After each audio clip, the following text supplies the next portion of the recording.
संगत जी, प्यार से कहना दान निरंकार जी। सत्संग में सभी ने जो हृदय के भाव हर एक संत के श्रवण किए, वो भाव यही कि ये इंसान को जागाने की आवाज़ थी ये कि हर कोई इस संसार में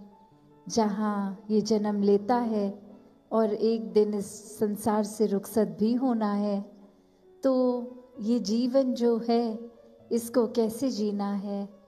अपने सारे कामकाज, कर्तव्य, रिस्पॉन्सिबिलिटीज़ को निभाना तो है ही, पर सबसे पहले अपने आप को इस परमात्मा से एक करना है। जो एकत्व का बात है वो आपसी इंसानों का एक होना बाद में हो संभव होगा। पहले अपने आप को इस परमात्मा से एक कर लें और फिर ये परमात्मा जो हर एक में है, फिर ये एक कॉमन फैक्टर जब इस परमात्मा से एक हो गए, इसको जीवन में बसा लिया, हर पल इसके एहसास में रहे, तो हर एक में इसका निवास, हर जगह इसका निवास, और फिर ये एकत्व पूरे ब्रह्मांड से ये स्थापित हो जाना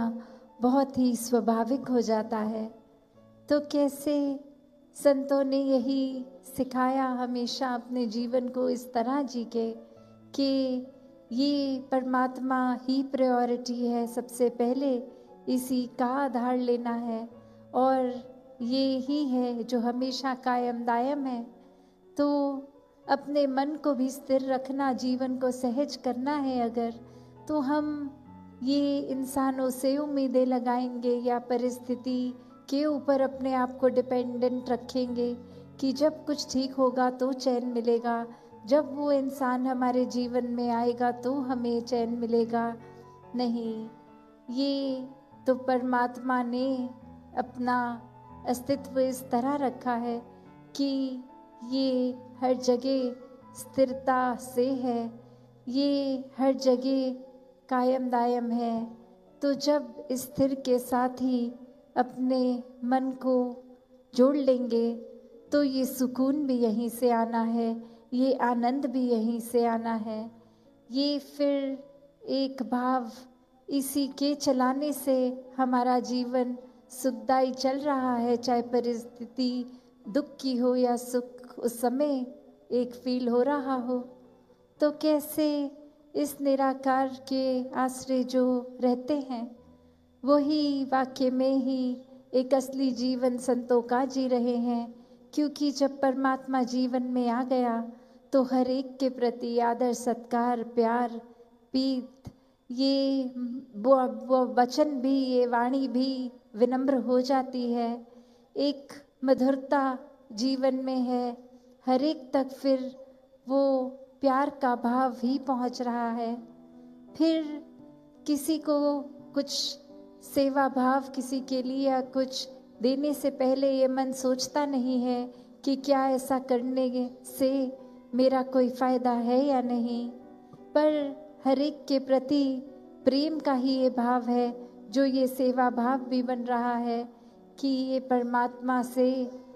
जो प्यार है और सभी में ये परमात्मा है, तो किसी इंसान के लिए सेवा करने का भी भाव इस परमात्मा की ही सेवा है। तो ऐसे ही भावों को जब मन में रखते हैं, और यही शिक्षा कण कण से भी मिलती है कि ये संतों का जीवन हर एक के लिए है, ऐसा ही जीवन हमारा होना चाहिए। जैसे ये सूरज अगर रोशनी दे रहा है तो कोई भेदभाव नहीं कर रहा, ये रोशनी हर जगह के लिए है। वो हम पे है कि हम आंख बंद करें या कोई चीज़ से वो रोशनी को ब्लॉक कर दें तो वो हम तक नहीं पहुंचेगी, पर इसका मतलब ये नहीं कि सूरज अपना काम नहीं कर रहा। ये भेदभाव नदियाँ या प्रकृति की कोई भी ऐसी चीज़ नहीं करती कि हम समाज के किसी एक वर्ग के लिए ही हैं, दूसरे वर्ग के लिए नहीं हैं। ये फल फूल पेड़ अपने लिए नहीं उगाते हैं, ये पक्षियों के लिए, इंसानों के लिए, जानवरों के लिए है। तो अपने लिए ये स्वार्थ होकर नहीं जीवन जीना। ये संतों ने जहाँ सिखाया कि कैसे हम अगर उस तरह भी देखें कि काम जिस चीज़ का जो है वो अपना बखूबी वही काम कर रहा है। अगर हम उदाहरण के तौर पे देखें कि अगर एक पेन हो, कलम हो, वो अगर किसी स्टूडेंट के हाथ में है तो परीक्षा के समय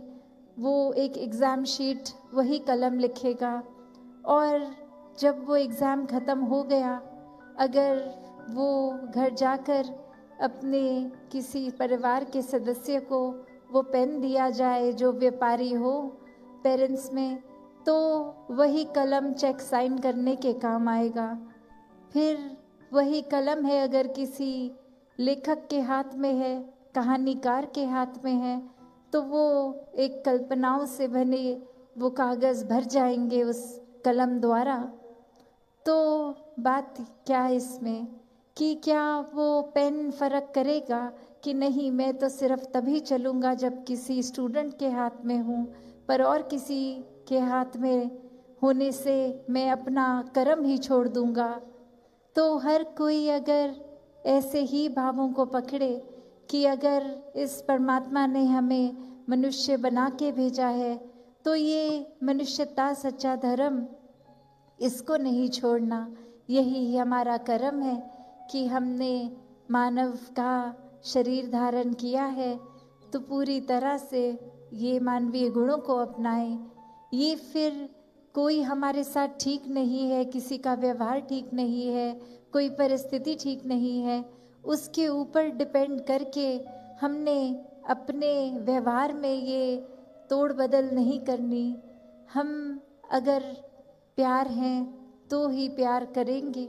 वरना तो वो दिखावा होगा कि अगर ये लेन देन का सौदा है कि कोई मेरे साथ ठीक है तो मैं भी उस इंसान के साथ ठीक हूँ, कोई अगर मेरे साथ ठीक नहीं है तो मैं उसके साथ ठीक नहीं हूँ।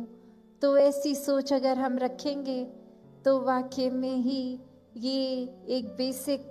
चीज़ जो इंसान बने हैं तो अपनी ये मनुष्य की लक्षणों को ही खो रहे हैं। अगर ये चतुर चालाकियों से ही जीवन जीना है तो फिर ये एक सहज जीवन है ही नहीं। ये बहुत ही एक शातिर होकर अपने फ़ायदे के लिए या सिर्फ अपनी प्रशंसा के लिए या हम कितने श्रेष्ठ हैं ये औरों को दिखाने के लिए ऐसा बनावटी दिखावट का जीवन इंसान जीना शुरू कर देता है। तो बात वही कि कैसे एक जो बात है कि ये कर्म इंसान का क्या है, वो यही कि मानवीय गुणों को जीना है, मानवीय गुणों को फैलाना है। और ये बात कि आगे से हमें क्या मिल रहा है क्या नहीं, उस पे ध्यान नहीं होना चाहिए। ध्यान तो बस हम क्या दे सकते हैं उस पे होना चाहिए। जैसे अक्सर एक सिचुएशंस में भी कोई ना कोई बात अगर ऐसी सोचा जाए कि कोई भी एक क्रोध की आवश्यकता तभी आती है जब कोई किसी के नुकसान के लिए कदम उठाए जाएं, वरना तो इस संसार में हर चीज़ करने के लिए ये प्यार ही काफ़ी है। तो कैसे ये मन को क्रोध से दूर रखने के लिए भी चेतन किया जाता है संतों द्वारा बार बार कि ये ह्यूमन इंस्टिंक्ट्स हर एक के अंदर हैं, भय भी है, क्रोध भी है और भी अन्य चीज़ों से भरा ये फीलिंग्स, ये दिल। तो कैसे अगर हर एक के सामने जब कोई परिस्थिति है तो वो क्रोध होते हुए भी वो क्रोध को काबू करने की बात, उसको चैनलाइज करने की बात, कि अगर हम यही कह देंगे कि हमारे अंदर क्रोध है इसलिए हमने किसी को बुरा भला कह दिया, तो ये कोई एक्सक्यूज़ नहीं है। वरना तो हम उदाहरण देखें तो हम ये कह सकते हैं कि जो आग है उसका तो काम ही जलाना है, पर हम अपने घरों में भी देखते हैं जब वही एक आग के ऊपर कोई तवा रख दिया जाता है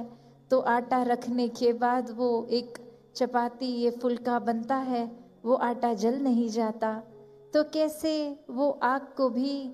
एक चैनलाइज किया जा सकता है। तो बात वही कि हर कोई चीज़ इस पूरे संसार में अगर हम उस नज़रिए से देखें तो निराकार से ही जुड़ती है, क्योंकि हर चीज़ में निराकार है।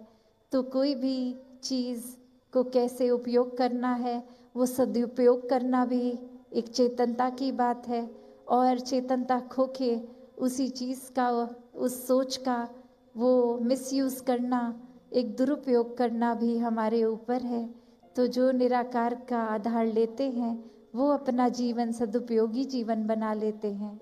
सत्संगत जी, धन्यवाद।